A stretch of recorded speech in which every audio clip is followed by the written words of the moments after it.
What could you do in a works car with works backup, you think, Frank?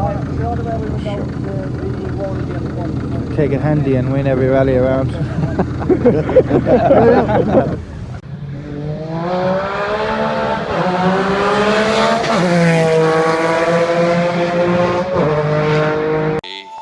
proudest time in the seat of a rally car, because that day and that hour and those minutes I got the bit between my teeth. You know, I really stood up and was counted and said, this is not getting away. I remember when we pulled on our helmets and Donald says to me, what are we doing? I said, we're going for gold, Barrett.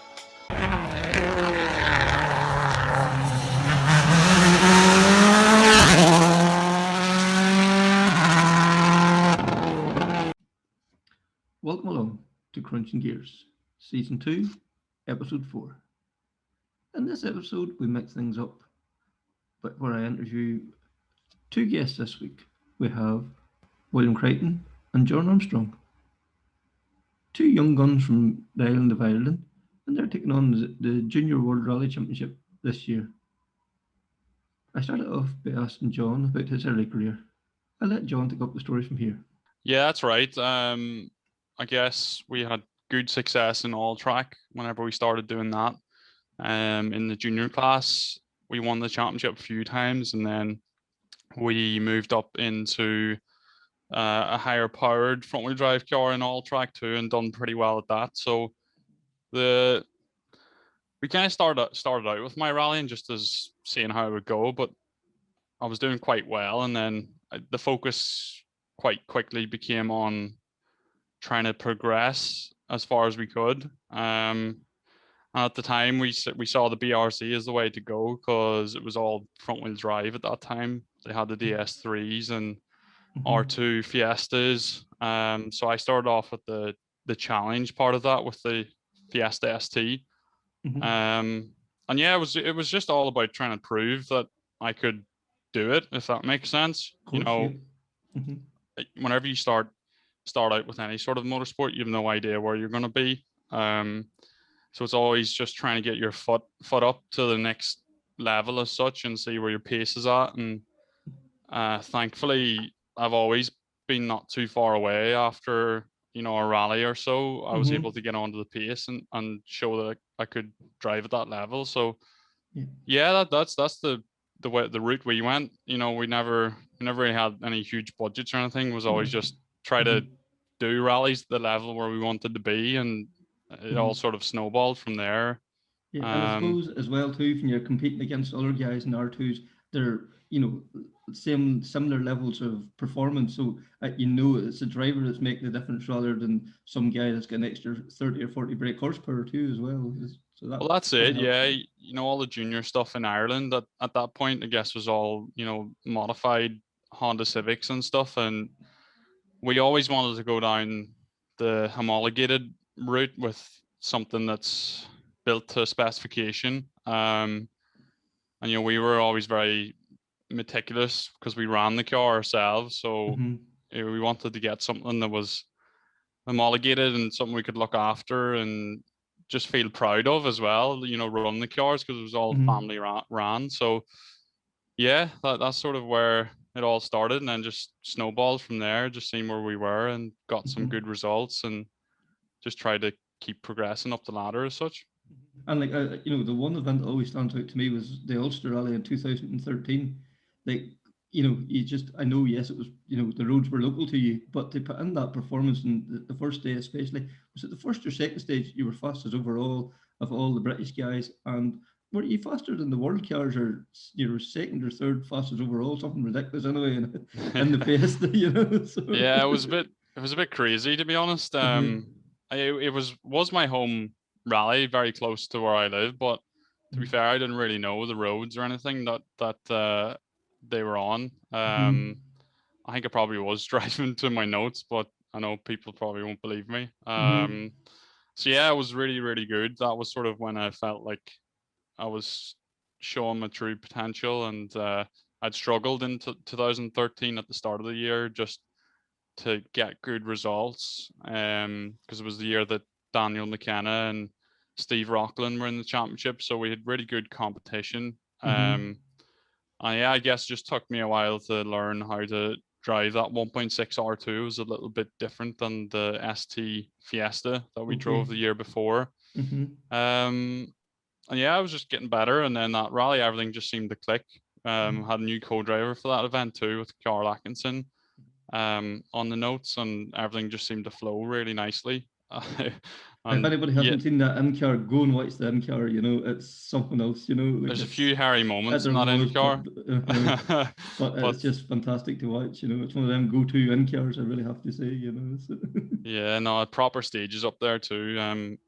Obviously, I think that stage was ran in Rally Ireland, Fard Ross as well. And there was stages like Slough and Glen, which was also in Rally Ireland. So there were proper stages, and yeah, I was just enjoying it. I think once everything clicks and falls in place, it's effortless to be that fast. It's so strange. You don't feel like you're on the limit or anything. Obviously, you're having moments here and there, but you don't feel like you're doing anything special. Just seems to be a certain window where the car setup is perfect, and your notes are good, and you're in a nice rhythm, and the tire choice is good, and everything has to just come together. And you know, you might it's actually really hard to get that feeling. Sometimes you have to force it. But whenever you get into that nice rhythm, there's no better feeling. It's like you're almost subconscious, you know, you're just in the moment as such. Yeah, so it's just effortless. Yeah, so it's just nice once you get into that zone. Brilliant. And William, you were karting before you turned to rallying. You didn't go down the all track route. You were karting, but then in 2013, the Junior 1000 series started off, and you were in there. Why was the change from karting to rallying, or was that always the plan?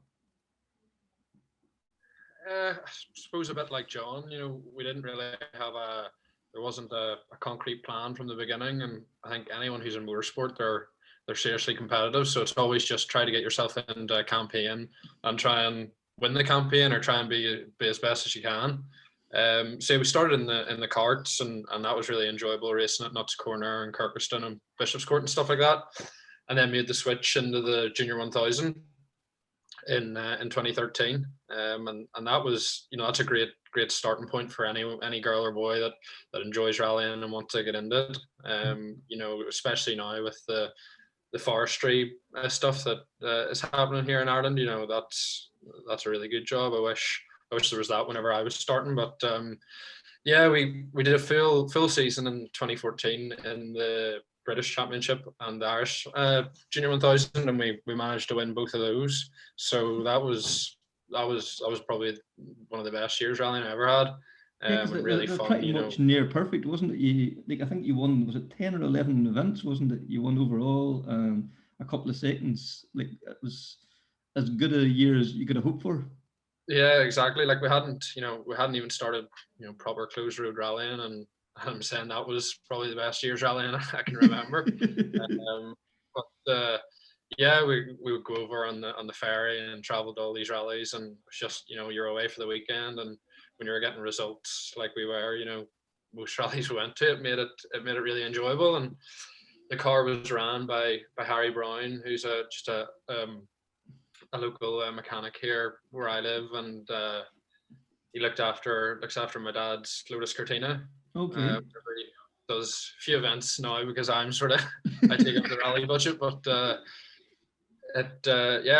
was a really enjoyable year rallying. And then obviously we moved from that in 2015 into the homologated car. But like John, we sort of looked at the options and what the best route to go, and the drive homologated car, the R2 class, seemed to be the best thing for us. Okay. At that point, it was a bit of a toss-up, you know, the R1 or the R2, but I think we made the right decision going straight to the R2 car. And like what, John, for like 2015, then, you know, you took a step back almost to take a step forward. You come back to do the Northern Ireland Championship. The road to Wales was the big thing that year, and yourself and Rob Duggan, like, what a year again, you know. So well, that's it. I started that year with the 208 R2, and we started off in the ERC. We went straight to Rally Liepāja in Latvia on the snow, and we finished 5th in the ERC Juniors, which was a really good result. But I think I was a bit naive going into that because it was my first time doing an international rally, first time on snow. So we weren't on the front pace, but yeah, we got a good result in the end up. And then the carried off forklift R2 championship cropped up, and we said we'd start it and see how we get on. And we went to Bishop's Court was round 1, a single venue, and we won that. And then the Circuit of Ireland was round 2 of the ERC Junior and the carried off forklift R2 championship. And yeah, that didn't play out too well for us. Obviously, fond memories of being fastest on day 1 and leading the ERC Juniors. But in the morning, whenever you come out of service, you're supposed to go straight across the road. So you come out of the service park, Okay. you go straight across the road to get your fuel, but there's also a tire checkpoint. But we already had a full tank from the night before, so we just went out right without going in. Yeah, so we didn't get our tires checked, which gave us a 5-minute penalty, which obviously ruined our rally. We wanted to do well in the ERC, and then we had a bit of an issue with the car, like a misfire that evening as we were doing the stages, a super special stage in Banbridge, I think. So then we just made the call that we didn't want to do any damage to the engine. But in hindsight, if we had have tried to maybe find a solution and carried on the next day, we would have scored points in the carried off championship and probably won it. So it's things like that when I look back now, you definitely regret it. But it was a brilliant year racing with Robert Dugan and also Callum Devine. Whenever he got the Atom, he was really fast then. So it was brilliant. You know, I think it really brought up my level of driving. You know, I was really having to push hard and give my all, and probably learn a lot along the way racing Robert. But I think some rallies were super close, but every rally that I finished, I think I won.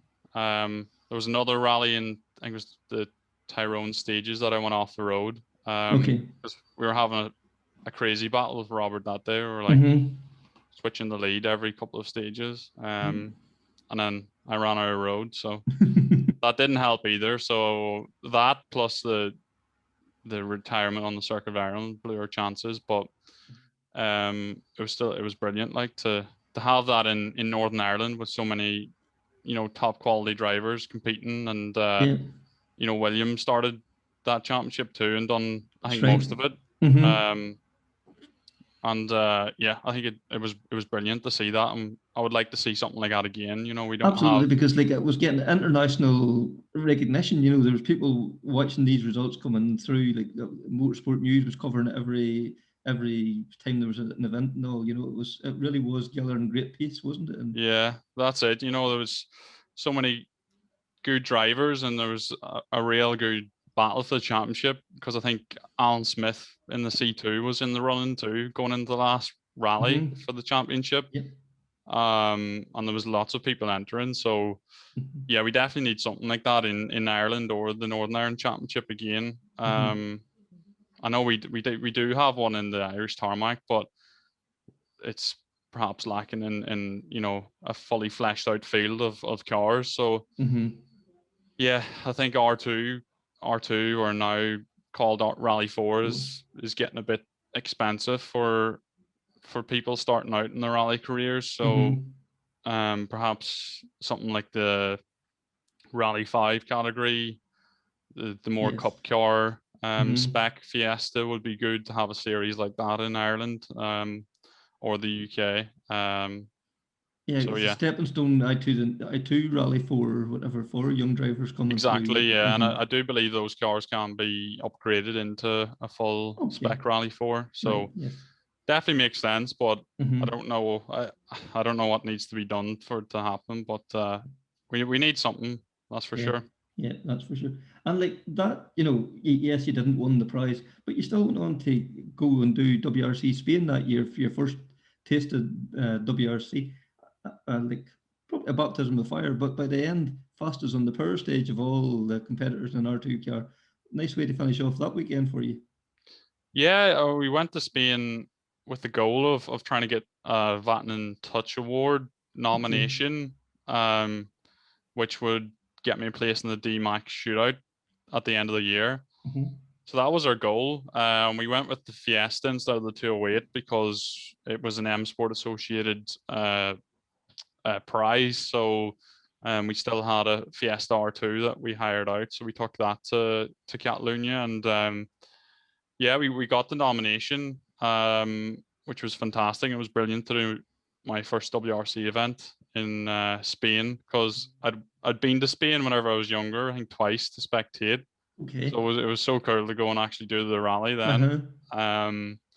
But yeah, I guess that was sort of a slight redemption on missing out on the prize for the Carry Duff forklift R2 championship. Mhm. We went to the DMAX shootout at the end of 2015, and I was up against really good competition. You had the likes of Gus Greensmith.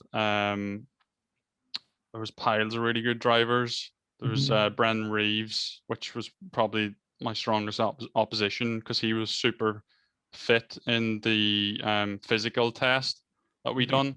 Mhm. Well, there was loads and loads of really good drivers at it, but I just done my best that I could in the shootout.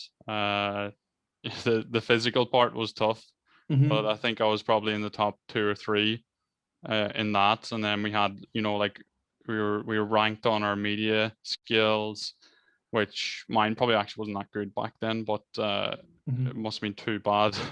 And then we went and done a driving exercise where Elvin Evans was in beside us in the passenger seat, just seeing how we were doing. And Mhm. I think Elvin obviously said I was the best because I think that's probably why I ended up getting or winning the shootout. Yes.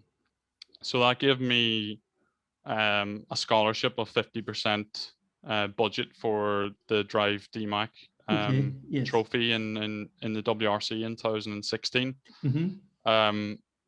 So yeah, it definitely snowballed from there.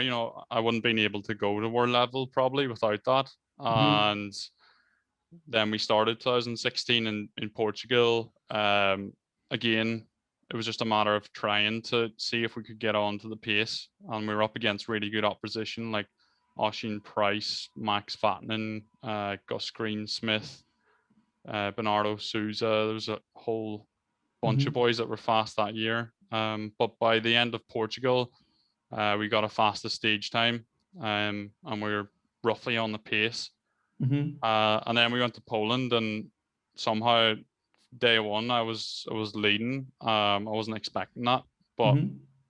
everything just sort of worked again. And then we ended Come up back to winning. that Enniskillen thing. Everyone was just Yeah, you're in the zone as such yeah, again. yeah. The setup seemed to work, and everything was just going well. And then we end up winning that event. I think we had a bit of trouble on the Saturday and lost the lead, and then Oisin had a bit of bother on the Sunday, which gave us the lead back. So Mhm. we won that, and then um, the rest of the year we had a few incidents here and there. On Finland we rolled and retired. Germany on stage one we had an argument with a tree and lost the rear boot lid, and my door was all banged in and everything. And but it was cool because then we managed to get back to the service. We got the car patched up, and then we went and won 2 of the 3 stages in the afternoon and took a whole pile of time back out of Oisin. And we're still battling for the lead after having issues, which was Right. Yes. it's funny. You don't want to do that, but when you grow up watching Yeah. Colin McRae and him doing those sorts of Yes. things, it's nice to try and do it yourself. Uh-huh. But yeah, I guess to fast forward then, finishing third in Germany and then winning Spain, we got the two R5 drives for the following year, and yeah, that's how that year went. Very good, very good. And William, you were taking the step from junior rallying around this time up into the main field.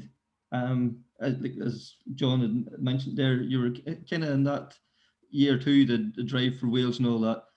Was that a bit of a culture shock to see the speed that these guys was going at and the level that you needed to push yourself to? Yeah, funny. It just seems like so long ago now. The 2015, my first closed road rally was the Tyrone Stages. As John said there, it was himself and Rob Dugan. They were going hard as they could for the prize that year. So yeah, it was a baptism of fire straight into it, to see the pace that those guys were at.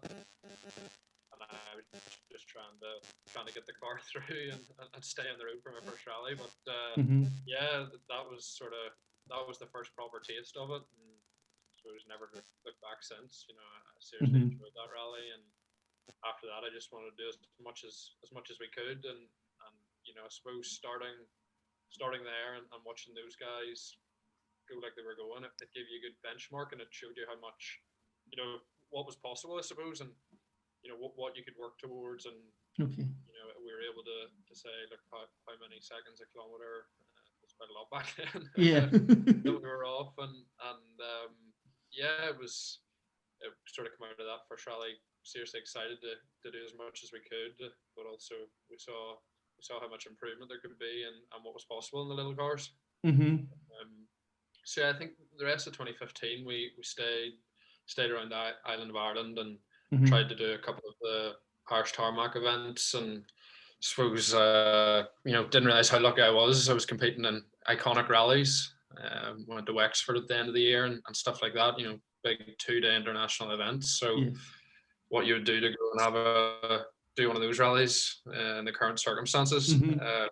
But yeah, that was another fantastic first year and proper closed road rallying, and definitely gained a lot of experience from jumping into such big events. And I suppose the fact that the 2 days, you're able to get into it after the first day and really, working things, whereas if you were doing smaller rallies, it maybe just doesn't bring you on as much in a short space of time. Yeah, the 2 days you're able to tweak wee things, try things out, see if it works, what doesn't work. Yeah, for sure. And you were doing bigger stages, longer stages. It was a 2-day recce. We were obviously at that stage we were on organisers' pace notes, and it was all just part of the learning curve.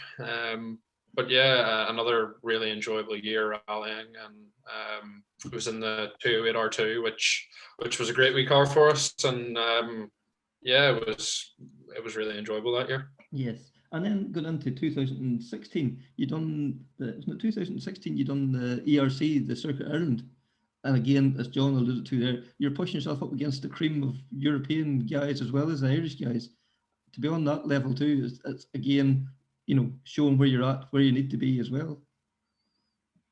Yeah, the circuit was a really special event. It was based in the King's Hall in Belfast, which is right beside our family business. So that was nice, and yeah, it was a huge event to have the ERC there. Brought competitors from all over the world, and yeah, again, it was another baptism of fire. We could see the pace of those guys, and it was a really tricky event. It was wet, and I remember seeing videos from the shakedown and stuff like that. There was guys over the hedge everywhere. Yes.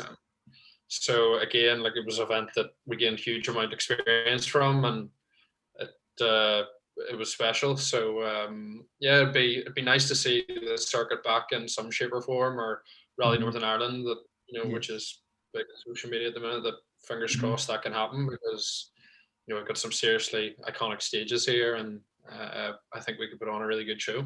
Yeah, can you imagine the current world rally cars over Torhead or Hamilton's Folly or whatever? It's just would be out of this world, wouldn't it? So yeah, I think it would be really, really cool, and to let a lot of the local drivers as well. I'm sure everybody would want an entry for that rally, and I think we've got a good talented drivers here, so it'd be nice to see what some of the locals could do against some of the big boys from traveling across from all over the world. But yeah, 2016 was good. We went and did a lot more, rallies around Ireland. We did, all big rallies again, which I'm grateful to have done, and hopefully I can do again in the future. Yes.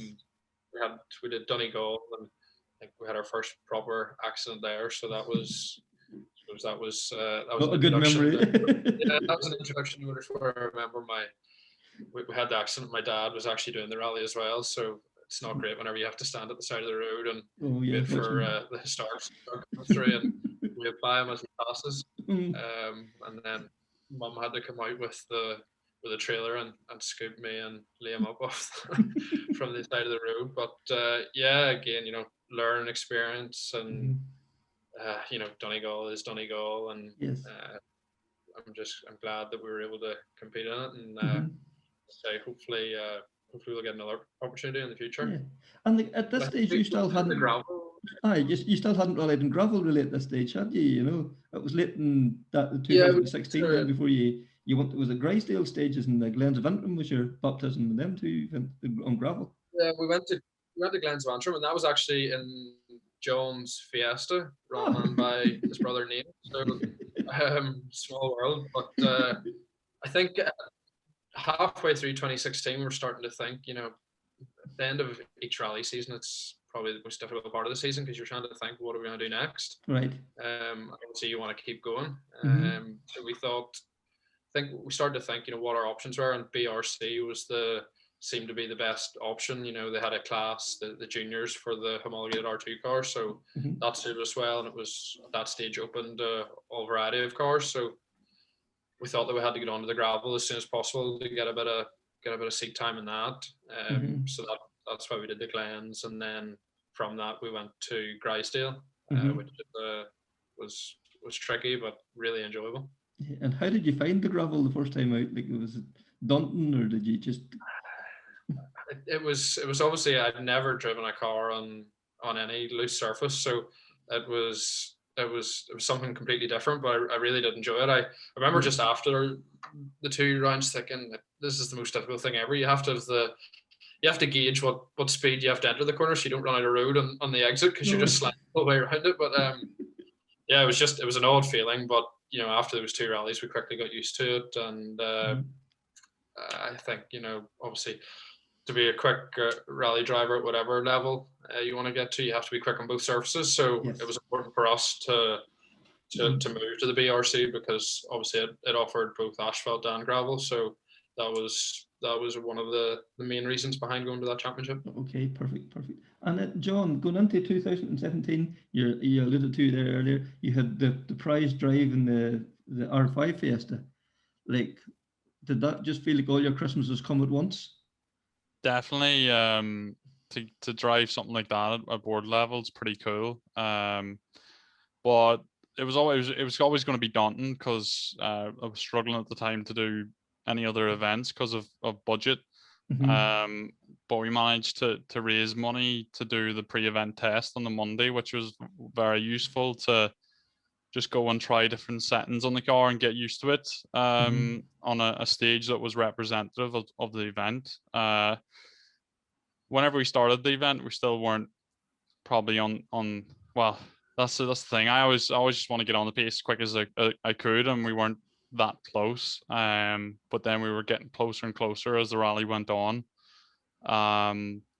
We did have a bit of an issue on day 1 of Germany, where we had a brake issue that we had to retire from day 1 with, but then it was just a matter of seeing what sort of pace we could get on. So yeah, we were just getting onto a pretty good pace on the Saturday, and then the Sunday, it seemed to suit the DMAC tires that we had. We had really good pace on the Sunday stages, and we were battling against really good drivers. Likes of Timo Sunonen and Eric Camilli, Jan Kopecky, and Gus Greensmith, people like that are all still at the top of WRC, and to be on the similar pace on my first ever rally in an R5 car was amazing. It's just a shame I couldn't have built upon that year, really.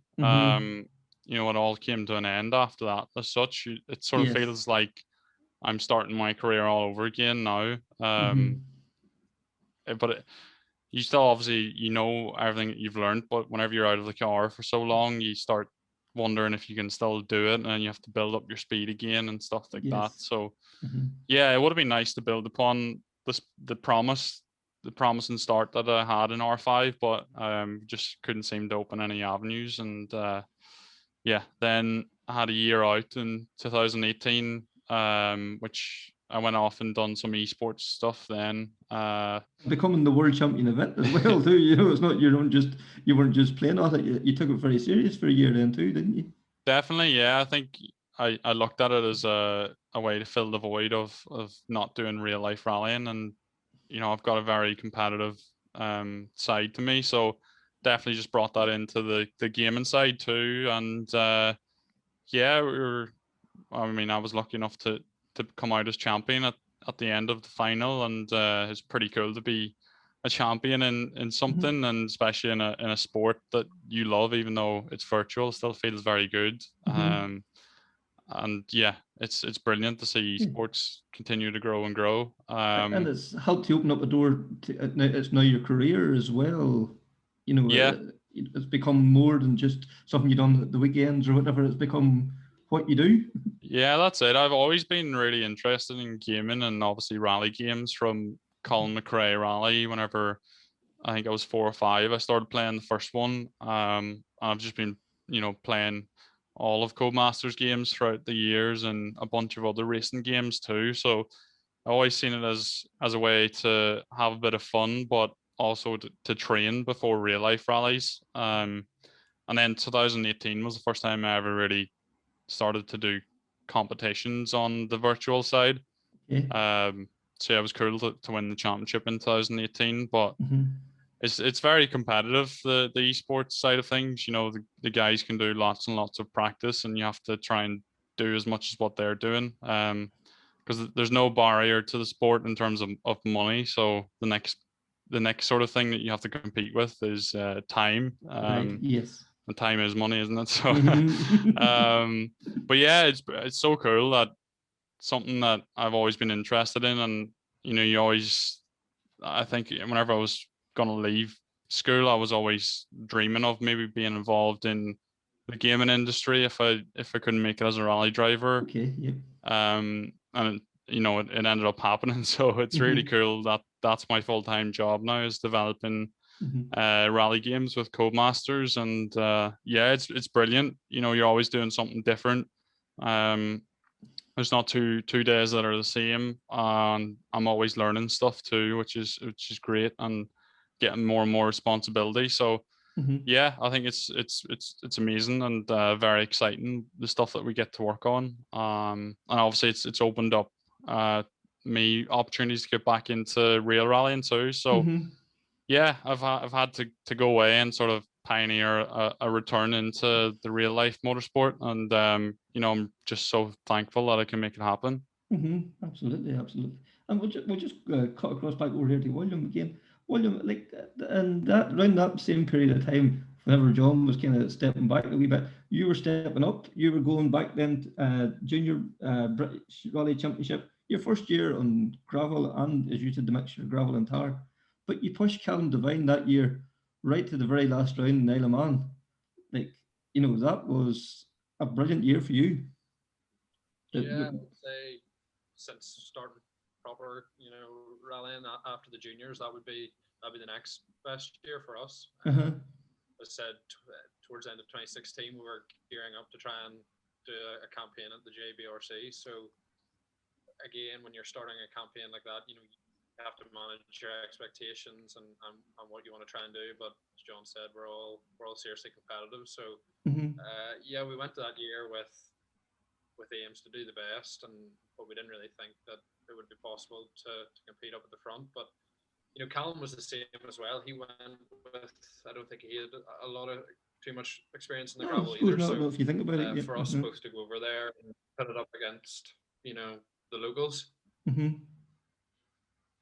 Yeah. So it was it was good to go over there with Mhm. Callum and really have a good race for the championship. And as you say, it went down in Isle of Man. So yeah, it was a good year, but unfortunately we just missed out on it. I know, like it must be heartbreaking that last stage or two, like knowing 30 grand was at stake. I think it was 30 grand, wasn't it? It was at stake.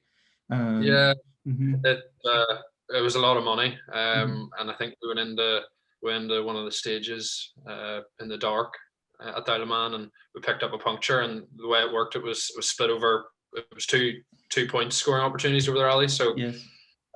it we picked up the puncture, and we sort of just knew, after that it was going to be a hard fight back. But Mhm. we didn't give up and gave it our best. But unfortunately, yeah, as I said, just missed out on that one. But again, Callum had a bit of experience, a bit more experience than me going into that, and his pace definitely brought me on a lot. So great for that, and yeah, I guess another really enjoyable year rallying, but unfortunately, it would have been nice just to pick up that win, because I think Callum from there, then 2018 went to the JWRC, so I suppose there's not too much point thinking what could have been, but if we could have nicked that, then maybe our whole Might opened up doors there or whatever. forward, and we could have had a year in it then. But maybe that wasn't the right time, and better now with that much more experience under our belt. Exactly. And John, you were saying then that you had to reinvent your way of going rallying. So going into 2019, you got Codemaster and Thrust and all on board, and went to Galway for the first round of the Irish Turnpike Championship and an R5 Fiesta. Was there a plan in place for the year, or was it just a strictly one-off drive and all at that time? Yeah, to be honest, it was a case of there was a bit of extra marketing budget available, not a huge amount before the game was released, and the game Dirt Rally 2.0 was released the end of February 2019. So that's sort of how Galway came about. We thought it would be a nice exercise to help promote the game. And yeah, unfortunately, we weren't able to build upon that. It was a fantastic event, though. I really enjoyed it. Going to Ireland was a huge entry list for the rally of R5 cars, and huge crowds out in the stages. And I think it was something really cool to do. And we all really, really enjoyed it, and we got a pretty good result in the end up. I hadn't done any rallying in 2018. I think, we're just getting back onto the pace as the rally went on. And yeah, we're pretty happy with our pace towards the end. When you're swapping seconds with the likes of Craig Breen, Alistair Fisher, the Moffats and that, you're doing something right, aren't you? So. Yeah. It was really nice to get back to it, and I would have liked to have went to West Cork then and tried to see if we could build upon that, but yeah, it wasn't to be, and we weren't able to go down there. But Galway was brilliant, just battling over those stages, and they're iconic, stages in Galway with the narrow lanes, grass up the middle of the road, stone walls either side, and you're coming, flat out in fifth gear. It's brilliant, and yeah, but maybe we could have done a bit better on that rally. We weren't too far away from Josh in the end up, but I think we made it a slow start, and I wasn't 100% happy with the car setup the whole rally. So that's just the way it went, really. We had a bit of a ding on the test before the rally, which didn't help too. So we went backwards up the road into a ditch for for a second, which wasn't the best way to get back into it. But you have to try and find the limit and get comfortable. But I think there's a lot more to rallying than just trying to drive as fast as what you can. There's other ways to unlock a bit of speed, and I think that's the things you have to learn over the years, and just the way it is. But yeah, it was cool to get back out, and then we done the down rally in the summer of 2019. which obviously went pretty well winning the event, which was you cool. didn't make it easy for yourself either there, did you? You know, so you got a No, puncture and dropped over a minute, and still, like, in a one-day rally, normally if you drop a minute, that's it. You shouldn't even be, you shouldn't be looking at trying to win again. But you never give up. You just, I think it really inspired you to push on harder again. Yeah, well, I think Johnny Greer was going really well in the first couple of stages, and then he retired with a gearbox issue, which opened up the opportunity to come back whenever we did get the puncture. It meant that if we were trying to hunt down Johnny, it probably wouldn't happened. So the fact that he retired allowed us to achieve the rally win. I think similar story for Marion Evans that got a double puncture, opened up the opportunity to win the rally. So it was still thrilling to get the puncture and then come back, and you were battling to take seconds off the leaders on every stage, and but just to drive something, to drive a WRC car over the likes of Hamilton's Folly is unbelievable. The way that those cars fly in over the jumps is crazy. So yeah, it was a dream come true that day, to be honest. It was brilliant, and something I always remember fondly. Yeah, and I was sitting with William earlier. If Rally Northern Ireland happened next year, you have to imagine what one of the first names wrote down that list of stages is going to have to be Hamilton's Folly. It's iconic, really, isn't it? I think it's been described as Finland on tar, isn't it? Well, that's it. If you go to Hamilton's Folly and then you go to Tor Head, it's bonkers. In a world car, the way they're going to fly out over the crests, and you have to get your lines right. The same as Olympia in Finland, you have to get your lines right over all the crests where you're going to leave the road. So, yeah, it'll be something else if we can bring it to Northern Ireland. I hope it happens. I know Bobby's working really hard on it, so it'll be something special to do a rally in the WRC in Ireland. To actually compete would be unbelievable for the likes of me and William. We were only young boys whenever Rally Ireland came in 07, 09, and we were standing at the side of the road probably watching. Well, I was, don't know about William, but I was standing at the side of the road. And if we were old enough then, we probably would have done the rally. So it'll be our chance to try and do it. So hopefully it does happen. Yeah, and we should mention at this point there's a survey online. I put the link in below when I'm putting up the podcast. But please, people, get on there and show that the tourism board what rallying means to the people, and hopefully, fingers crossed, all being well, we get the event here next year. It would be phenomenal, won't it? So. But I suppose then, when coronavirus kicked in, you done Sweden, didn't go particularly well, and then this dreaded bug hit. Like every cloud has a silver lining. You went back into the virtual world again, and that seemed to be a huge success for you last year.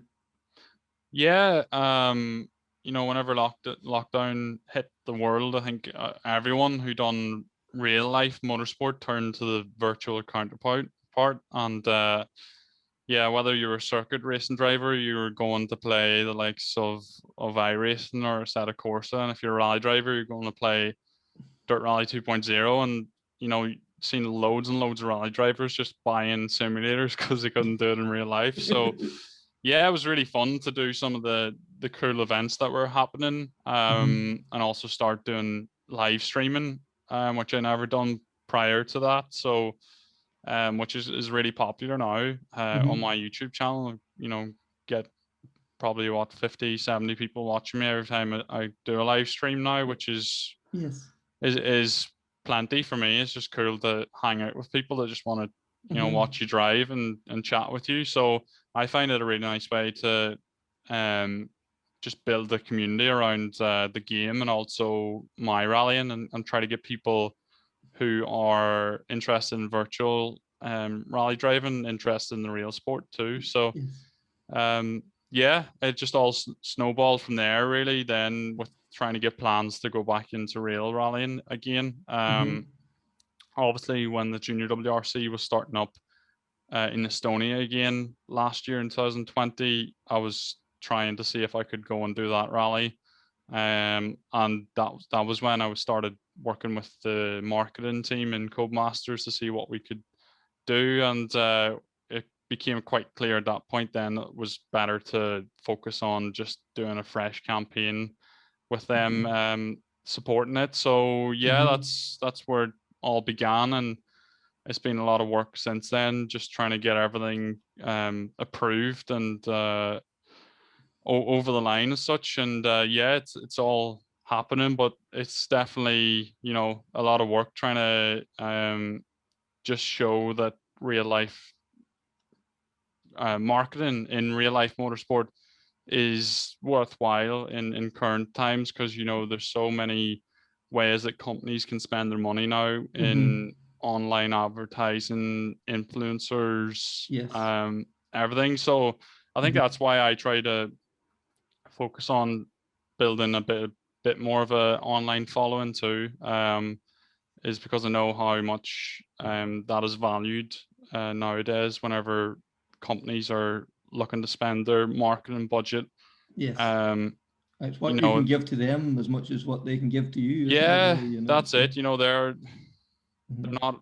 they're interested in what reach they can get and how many eyeballs can see their marketing slogan or campaign or logo, whatever. Yes. It's less about the result, it's more about what you can do for them, what you can provide them. So Yeah, what visibility you can bring to them. So. yeah, 100%. And it's something that I'm learning as I go along. And you know, thankfully I've got support now from people within the marketing team in Codemasters that see the benefit and think it's really cool what we're doing. But yeah, we just have to, you know, keep at it really, and just try to make sure that we're showing its full true potential, and that it is worth putting their money into a real life rally campaign instead of, or you know, that's what I'm competing against is them spend money on YouTubers or whatever. Yes. And yeah, I suppose there's a fine line there, isn't there? Because like they said then when Colin McRae went to America,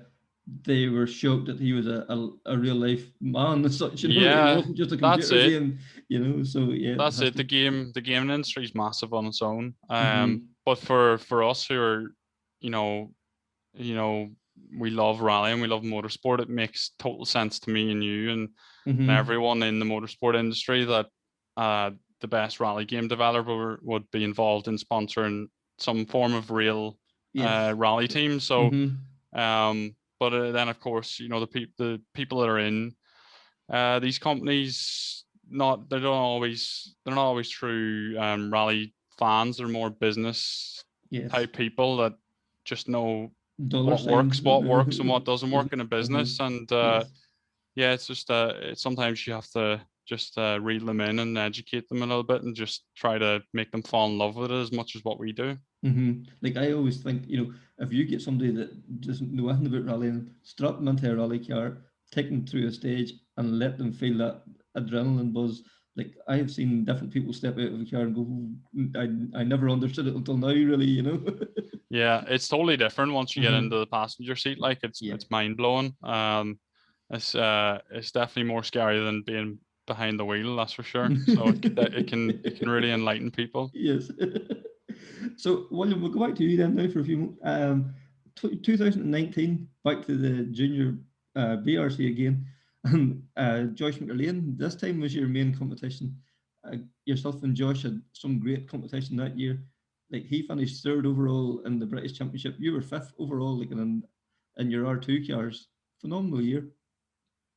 Yeah, another year in the JWRC, and as you say, you know, going against the likes of Josh, and yeah, Josh is seriously quick driver, and it was another year that went down to the last rally. Fortunately, I think it was the Ulster. I don't think we were the only person, but we went through a bit of a gate. But I had to retire because we punctured the radiator. But yeah, the JWRC has been a bit of a monkey on my back. We went back in 2019 because we were so close in 17 and then had another go at it in 18. And we didn't want to let it go, and we really wanted that title. So but unfortunately we lost out to Josh at the end. And then that year as well, we were doing the Irish Tarmac Championship. So that was another one that had slipped away the year before. So it was nice to get full points at that and Yes. pick up that championship. And then I think the end of 2019, we got the opportunity to take the DJM R5 Fiesta to the Tyrone stages. Yes. And that was pretty special. Mm-hmm. It's a nice rally, so it is up there, and the for anyone that hasn't driven an R5 or anyone has, it's something really special, and hopefully we'll be able to get another spin in one in the future. But we didn't have much experience in any of those cars, so to go there, we went the year before as well in a DS3, and we were second overall. Derek McGarty won the rally, so it was kind of one that when it was coming around again in 2019, the opportunity came up, and we thought, yeah, definitely we should try and make it happen. So unfortunately, we didn't go one better, but we were third overall, so that was nice to finish off the year. Especially, it was difficult after we were so close to winning the JWRC again, but we just didn't get it. Sort of finish off the year in a rally in an R5 was it kept the hunger for the following year. Yeah, that's for sure. And and you got back and then from Motorsport Ireland then for 2020 then as well, which was going to all things being equal was going to help you lift you to the next level again, then going into 2021. But as we've said, the dreaded coronavirus decided to deal us all a bad hand. But you went over to Rally de Roma, the Capital, and the Fiesta, but it didn't go according to plan, really, did it? Yeah, well, after 2019, again, we thought, what's the bigger picture, and where do we want to try and get to? And JWRC was the aim. That's where we wanted to get to. So to try and make that happen, we thought that if we could pick up the British Championship, it offered a prize. The juniors offered a prize for funding to go towards the JWRC. So that was the plan. And 2020 they switched to a one-make series for the juniors. So we had been in a 208 R2 for quite a few years since I started. So I was well used to that and got on really well with that car. But obviously we made the switch then to the Fiesta, and that was a big effort from everybody involved, to make that happen in such a short space of time. And we were glad to make it happen, and the Cambrian started really well, and we won that round. But as you say, unfortunately, that was the end of that championship because of coronavirus. So we thought during the year, what we could do, and the opportunity came up to go to Rally de Roma. So we went there. That was part of the ERC, and probably the most amazing experience that I've had. We for the rally at the ceremonial start was in Rome itself, and we had a police escort around the town, and you were driving past the Colosseum. So actually, I turned the in-car on just for the ceremonial start, which I've never done before. So I have that footage. But yeah, that was a really amazing experience, and you're up against some top drivers like Ken Torn, who, because there was little rallies happening at that stage, had moved to the ERC. So you're up against guys who would have been doing the JWRC. So that was nice to be able to see what the pace was, and of course it was extremely quick, and it was nice to try and, but like at the Tyrone stages, putting yourself up against John and Roy. But unfortunately there was a problem with the car on the second day, an electrical issue that it kept cutting out. So eventually it cut out, and we couldn't get the car started again. But as I said, an amazing experience. If the opportunity ever arose again, I would 100% go back to Rome. The stages are somewhere like stages we have here, and then others are wide, fast, smooth roads. So that showing the pace there too. You were setting top 3 times, so you settled in well to the stages. We did the way the RC works. You go into shakedown and you get 2 runs at it, and then the third run's your qualifying time. So I was going into, I think the first pass of the shakedown were something like 20 seconds off the pace, which is quite a lot considering it was a short stage. And then going into the first stage, I think we were maybe only like 15, 16 seconds off the quickest time. And we caught a car which held us up a little bit. So it was better than I thought that it was going to be coming out of the first stage. And Yes. yeah, we kept at it. I think we were second or third junior coming into service, which was positive. But unfortunately, I think there was a puncture in the next loop that kicked things off, and then from then just a couple of electrical gremlins started coming into the car. So we didn't get finished, but as I say, an amazing experience fighting against the best drivers in that class at the time. So something that I think will stand towards us when we start this championship this year. Yeah, for sure. So 2021's coming at us. So you've announced you're going to do the Junior World Rally Championship this year. Like, is it part of a 2-3 year plan, or have you thought that far ahead? Or? Yeah, in rallying, you definitely have to have a strategy, whether it be 2, 3, 4, 5 year plan. But of course, it's difficult to do that in rallying or any form of motorsport with budget and different reasons. But yeah, I think I'm the only driver this year to start that hasn't started the championship before. So I think I've got to be realistic. Obviously, I'm preparing as hard as I can, and I'll try and do the best I can. But you need to look at the long-term strategy and try and get to the finish of all these rallies, gain the experience, and try and just focusing on myself and try and improve stage by stage, rally by rally. I think we'll look towards the end of the year with likes of IPRA and stuff, which we've done before. Hopefully by that stage we'll have got into the swing of things and definitely be trying to put in a good result there. But yeah, as I say, you have to be realistic and manage expectations, but I'll be looking at the quickest times and trying to gauge myself from that and what I can do to get to that point, and what's the quickest route to get to that point. Yeah. And like if there was ever such a thing as maybe a good year to do it, like everybody's going to be coming into this year that wee bit colder than they would be normally. They're not all out doing 10, 12 events last year. They're all coming in with less seat time and things. So that's going to play into your hands as well. Yeah, of course.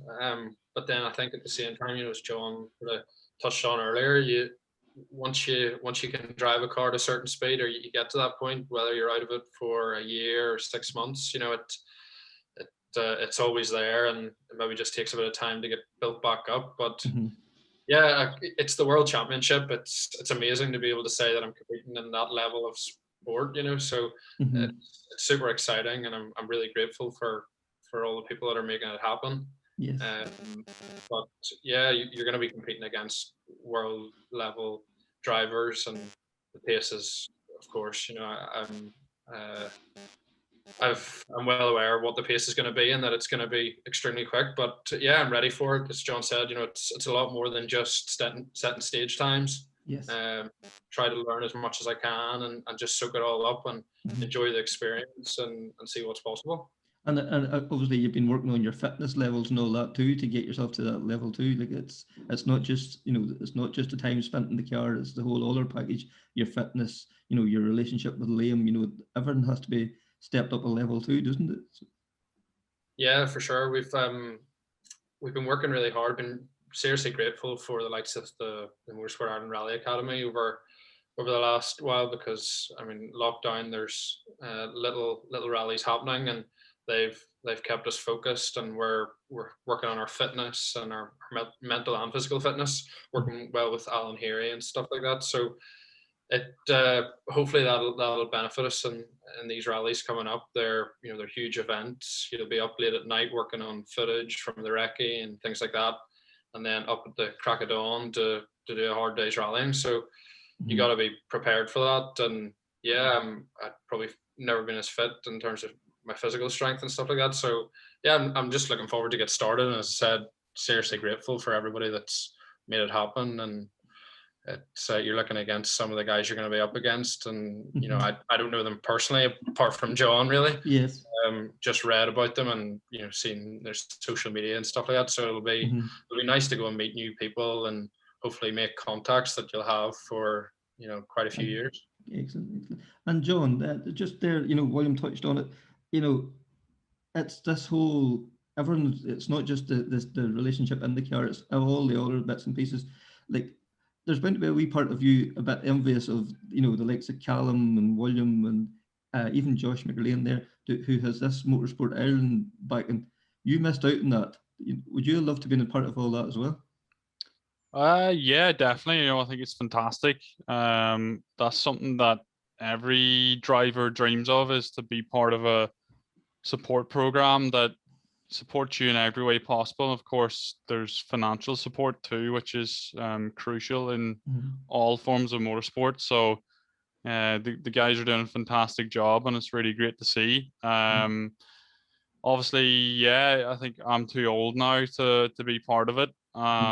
So, me, the likes of Robert Duggan and drivers like that probably, just missed the boat with something like this. And yeah, Ireland as a country as a whole, we're so passionate about rallying. So for us to have a proper program like this that's trying to support the best drivers and put them to international level and try and do the best that they can, it's brilliant. So yeah, it's tough at international level.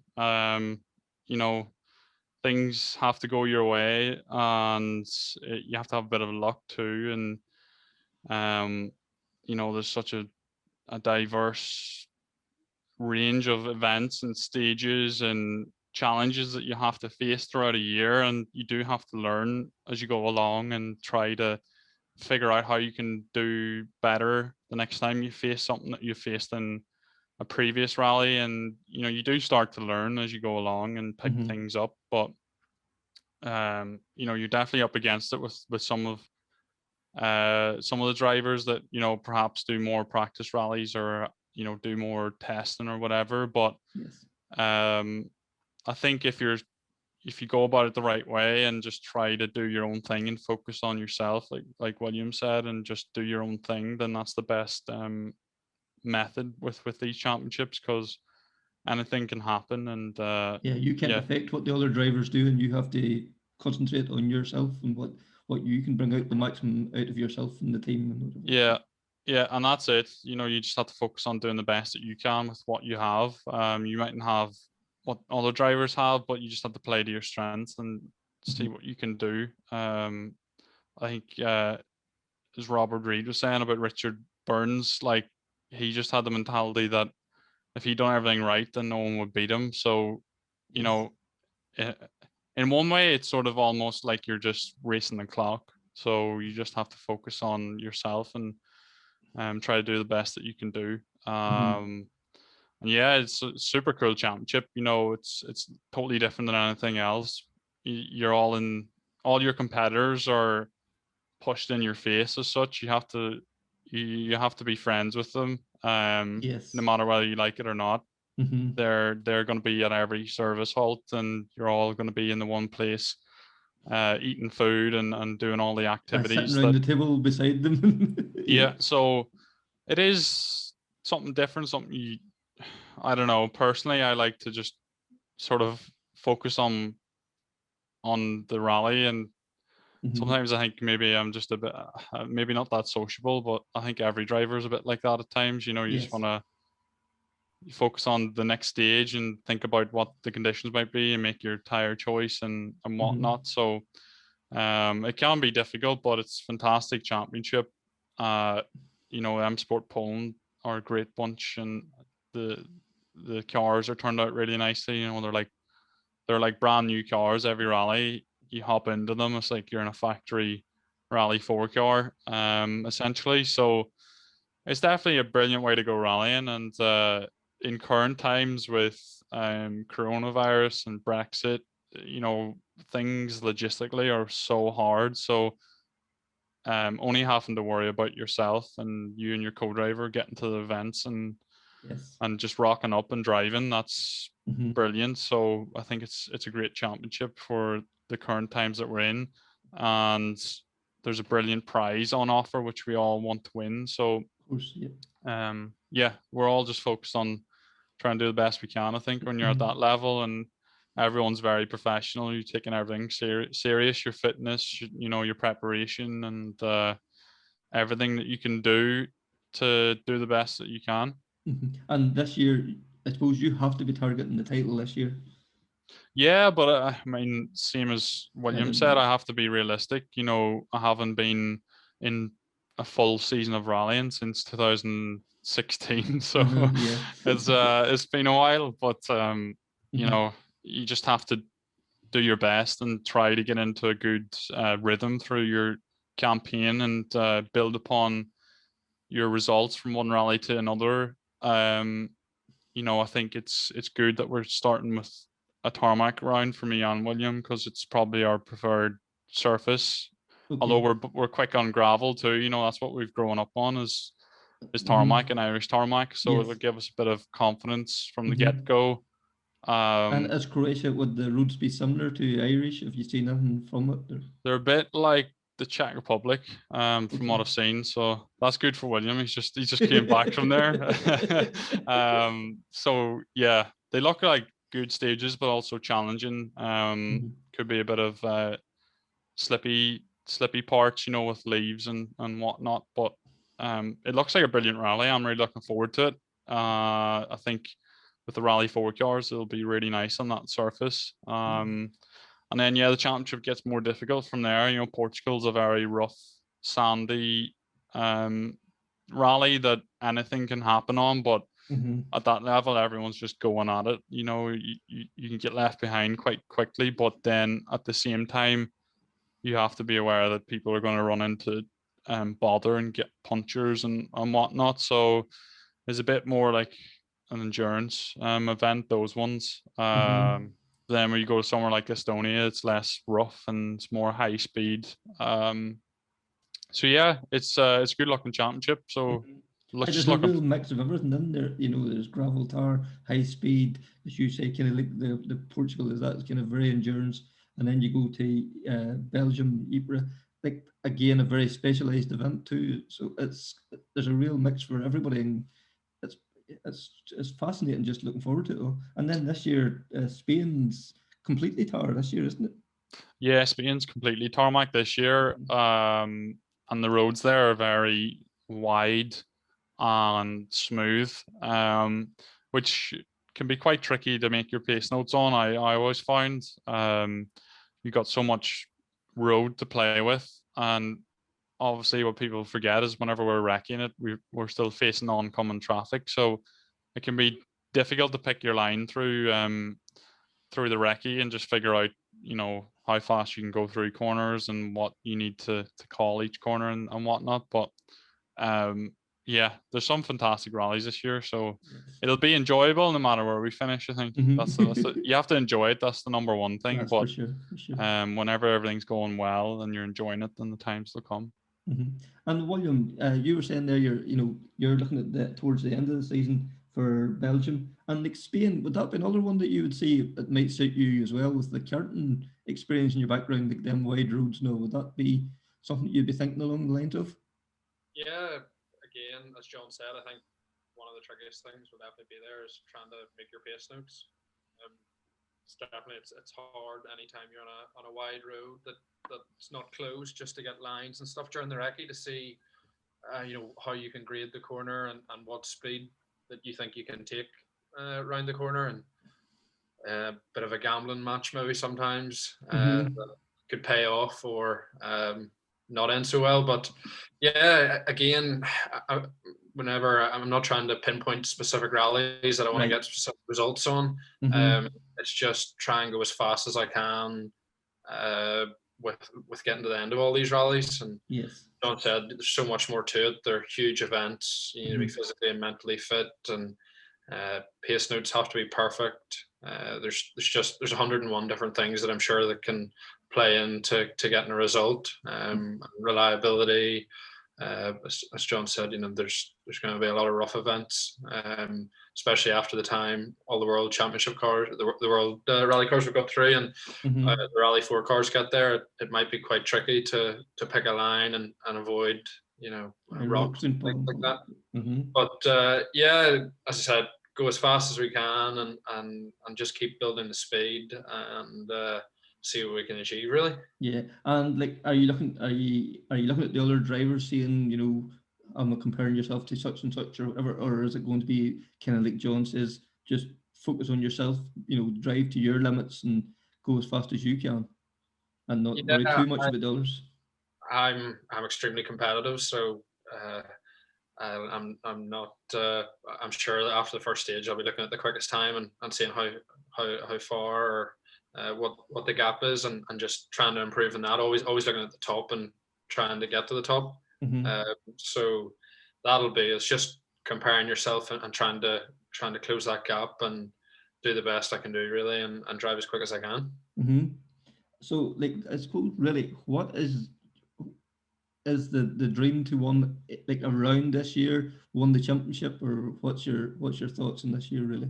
Yeah, the prize that the championship has on offer is amazing, and that's really the next. It's a stepping stone, to get to the R5 route, and then from that it's another stepping stone. So yes, to do that, you have to win the championship, and to win the championship, you have to win the rallies. So that's what I'm going to be looking at, is how can we win the events, but have to be realistic.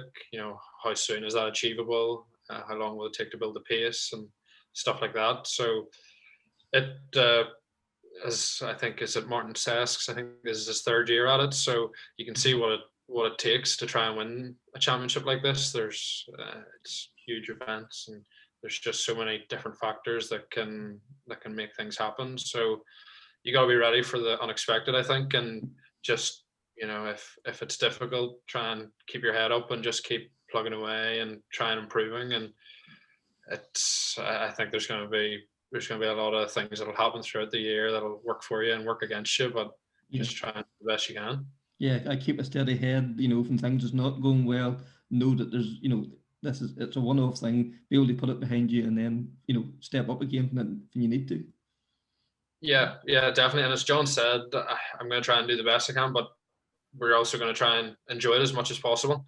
It's an amazing experience. We're saying that we're going to a world sporting event that's going all over the world. So it's I don't really, it's hard to think that it's actually happening, and there's been a lot of hard work to make it possible. So I say extremely grateful for that, and just super excited to get to Croatia and get in amongst the buzz and meet all the guys at M Sport Poland, meet the other drivers, and just soak it up and learn and take on the experience. Yeah, like as John alluded to there, it's this having to sit down with these guys that you're out in the stages trying to take every second of them, and then having to sit and have your lunch with them and smile across the table at them. So it's going to take a wee bit of getting used to as well, isn't it? Everybody's in the same boat. They're all rally drivers. They're all seriously competitive. So I'll just be trying to focus on myself and try and do what we can and just keep improving. And it's going to be cool to be working with M Sport. It was nice. John mentioned there that we were in Czech Republic to do a rally there, which was really good. And I've been running with DGM for the last couple of years whenever I've been rallying here. So it was nice to go and run with a new team. I've been treated so well at DGM that I've got a good relationship there, and to now go and work with new engineers and how I need to communicate with these guys and to explain what I want to change in the car and what suits me and get the best out of the team. So that's another element of it that needs to work for you, and it's going to be something that I'll learn throughout the year. And just excited. Yes. Well, William, as I say, thank you very much. I'm over the moon that this island of whatever 6 million people has produced two young guys going on out there now to taking on the world. And John, the opportunity is there for the two of you. I just hope the pair of you grab it with both hands. And thanks for taking the time tonight to join us, and for having to take the time to look back at your career, and looking forward to this year and seeing what happens on the stages. Cheers, thank you. Much, that was Jon Armstrong, William Creighton, and myself, Kevin Glendinning, talking rally. I hope you enjoyed this episode. And if you enjoyed it, can you please like and share across all social media platforms? And if you're listening to Apple Podcast, can you please rate the podcast? That would be gratefully appreciated. Until the next time, take care, speak soon, and bye.